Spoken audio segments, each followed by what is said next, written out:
Hey folks, welcome back to Honey Money SG. Now today let's talk about a very important topic when we are doing investing, and that is dollar cost average. Now dollar cost average is a very popular method of investing by actually deploying a fixed amount of funds over a fixed regular period. For example, you can put $100 weekly or monthly into a stock that you really love, or you can put into a diversified index fund so that you can achieve that level of diversified risk as well. And I think the most common method of dollar cost average is when people maybe put like a monthly amount of $500 into a diversified index fund like S&P 500 so that they can actually capture the entire broad-based index. And also when the stock price goes up, you actually buy more units, and then when the stock price goes down, then you can actually buy more units of the same stock using the same amount of cash. So why this method is really popular is because it removes the emotional aspect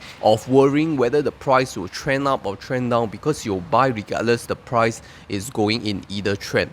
And maybe that removes a little bit of market timing element, which I believe really hurts a lot of people, because especially in times when market are really going in a bear market trend, right? You see people really looking at their stock prices every second, trying to see if the price will go up in the short term. So dollar cost average makes you more like a robot, and maybe that's better for you in investing sense, because we don't want to put so much emotional damage when we are deciding our stock picks. And that's why today I'll share with you my dollar cost average plan, be it weekly or monthly, so that you can try to adopt and see whether it fits you. Of course, that's not financial advice. I'm just sharing what I'm doing personally. Whether you want to do it or not is entirely up to your own due diligence. Okay, let's start with the smallest one, right? Safe trade. For Safe Trade, if you have watched my Safe videos before, I actually dollar cost average into Google, GOOGL, every week with $100 worth of USD. Now, I believe in Google because it really runs one of the biggest companies in the world. The main business is on ad placements, right? Like placing ads on Google Search or Google AdSense or Google YouTube. So I really believe in Google in the long term. That's why I'm doing it via Safe Trade.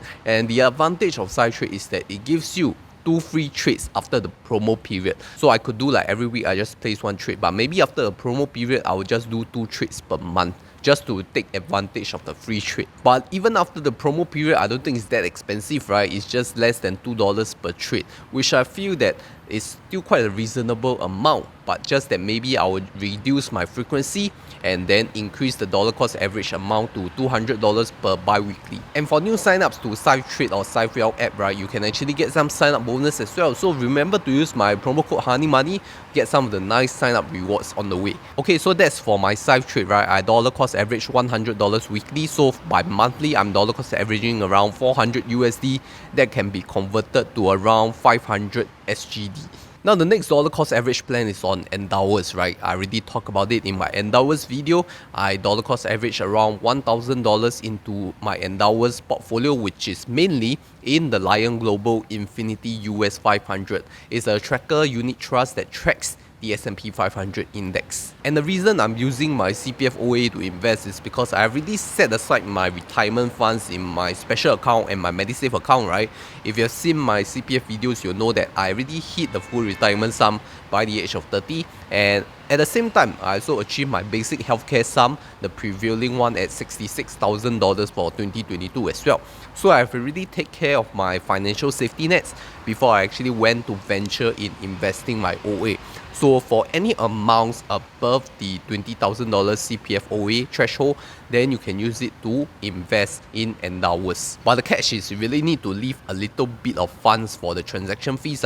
Don't like everything net of $20,000 you can use. Maybe keep like $20 for the transaction fees to deduct. Otherwise, CPF will give you a small fine. And how to calculate how much you can dollar cost average into the CPF investing every month through endowers, right? I think the most important thing is to use your monthly income. So let's assume that you're earning like $5,000 of monthly income every month in a full-time job, right? So that means you really have some CPF contributions, and at your age band, maybe like 30s, then 23% of your monthly income will go to the OA. So 23% of $5,000 is $1,150. So that means you can DCA about 1.1k every month into the endowers investing portfolio. But do leave a small amount for the transaction fees, like I mentioned. But what happens when you have maxed out your special account and your MediSave account to the FRS and the BHS respectively?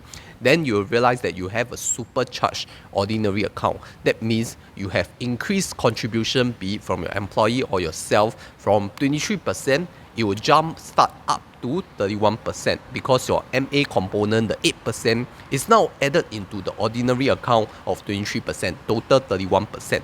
So if you're using the monthly $5,000 income example, right, with 31% of contribution to the OA, you will now have 1.5k, $1,550. So you realize that actually topping up your CPF and contributing to it to hit the retirement sum earlier, right, you can actually supercharge this OA, whether you can use it for investments or you can use it for housing. Then you realize you upgraded your monthly amounts from 1.1k to 1.5k.